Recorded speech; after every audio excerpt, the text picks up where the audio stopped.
What if one morning you woke up in your leafy white liberal suburb and suddenly the tables had turned? I mean, flipped completely. Your gardener is now your getaway driver, your housemaid becomes your survival coach, and you're out in the bush wondering how to ask for toilet paper without sounding like an imperialist. Welcome to a world where your white privilege has expired and your only guide to the new order is the man you once paid minimum wage to wash your car.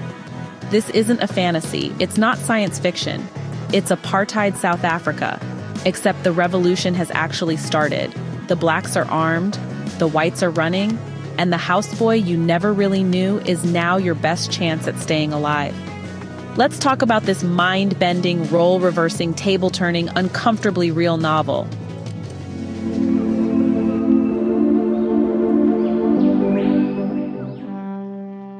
So here's the scene. South Africa is in flames. Not metaphorically, literally. The blacks are no longer singing protest songs and marching peacefully. Nope, they're done being patient. They're carrying AK-47s and RPGs. The Russians are flying in weapons. The Cubans are probably somewhere in the background handing out berets and revolution starter kits, and the cities are falling. White South Africans are running, stumbling over their Labradors, and spilling their fine china. Among those fleeing are the Smales family, Bam, Maureen, and their 3 children. They are liberals, mind you. Not the I have a black friend kind, but the real deal. Voting left, reading newspapers with critical headlines, and definitely believing apartheid is wrong. They're the kind of whites who didn't just own a houseboy. They made sure he was treated like family. Well, sort of. They knew his favorite tea, probably. Their houseboy, wait no, their employee, is a man they've always called July. Not because he was born in July, not because it's a Zulu name. They just called him July, and never asked his real name. Because, colonizers go and colonize, even politely. Anyway, July offers to help them escape the chaos. With the cities burning and the mobs approaching, the Smales jump into the back of July's battered old bakkie. That's a South African pickup truck for the rest of us. And together, they drive far into the bush to July's village. Here, in the dust, among the goats, and with no running water or flush toilets, things begin to shift. The Smales quickly realize they are no longer the ones in charge. Their degrees, their education, their liberalism mean nothing here. Bam. Once a confident, competent man with a gun cabinet is now a passive observer in a world he doesn't understand. Maureen, who once managed the household and read The Guardian, is suddenly unable to get through a day without breaking down over the absence of tissues. Their kids? They adapt, because kids are weird like that. But the real transformation happens between July and Maureen. July, aka Mwawate, as we now learn, is no longer just the obedient servant. In his village, he's a father, a husband, a man of standing. He controls access to everything the Smales need: food, water, information. It's like he flipped a switch, from yes, madam, to my house, my rules. Only he's still a little unsure which version of himself he should be. Should he continue being the subservient helper? Or should he embrace the respect that comes with being the host? That tension, that back and forth between the two roles, creates some of the most delicate yet explosive moments in the book, and Mrs. Smales begins to notice the shift.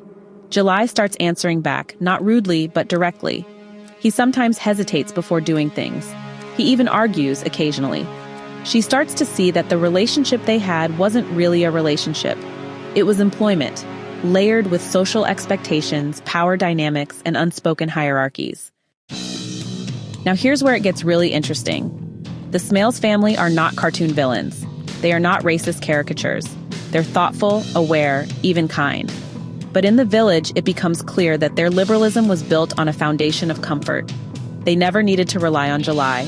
They never asked his name, never learned his language, never thought about how he saw them. Maureen especially begins to spiral, confronting her assumptions about race, power, even marriage. There's a scene where she has a bizarre, almost primal connection with July. Whether it's tension or desire or shame or guilt, we don't know. Nadine doesn't tell us, but it's intense. It's awkward, it's messy, and that's what makes it so brilliant. Meanwhile, politics intrudes even in this remote village. The local chief, who is against the uprising, wants to recruit Bam Smales, the white liberal with a shotgun, to help protect his territory from the revolutionaries. Yes, you heard that right. A black chief asking a white man to protect his interests against other black people. Because the uprising is threatening the power of the traditional elite. This isn't just black versus white anymore, it's complicated. And July? Poor July is caught in the middle. He refuses to join the fight, which already puts him under suspicion.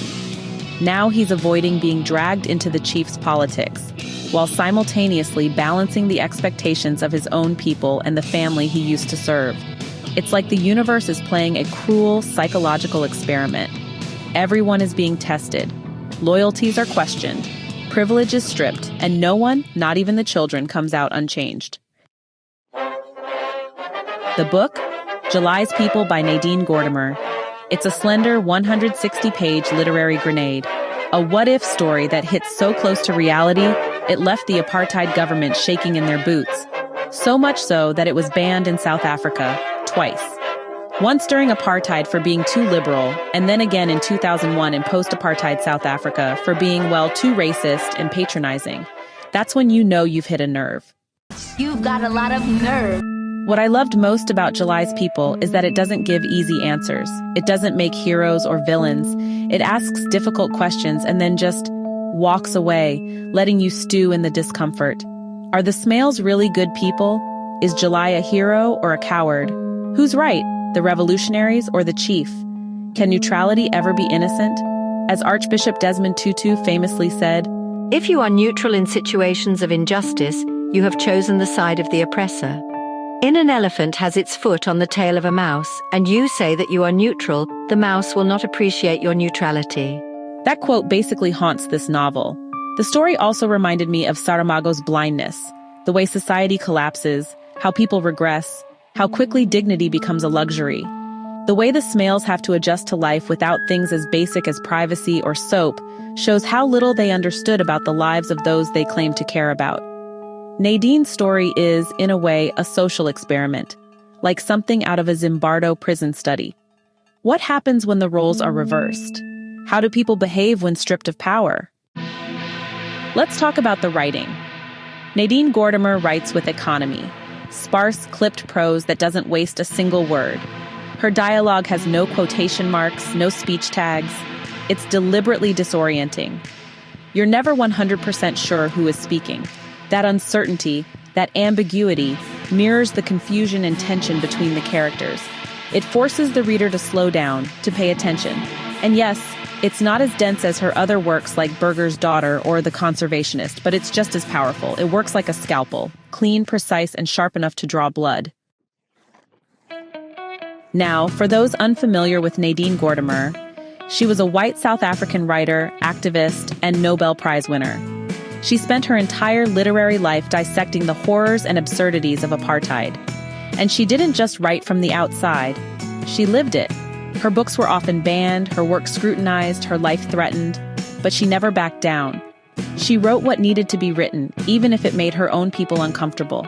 She used her privilege not as a shield, but as a lens, to observe, to critique, to expose. July's People is one of her most controversial works. It refuses to be comfortable. It's honest, raw, and unapologetically complex. And honestly, that's why I recommend it.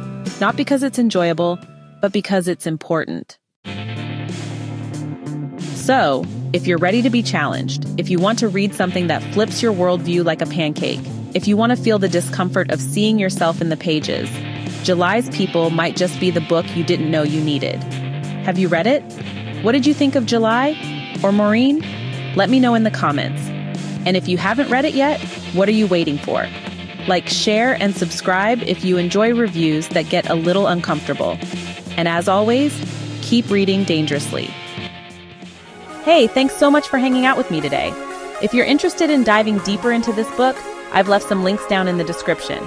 You can use it to grab yourself a copy and keep the adventure going. And if you're in the mood for more great reads, don't go just yet. Click on one of the videos popping up right now that I think you'll love.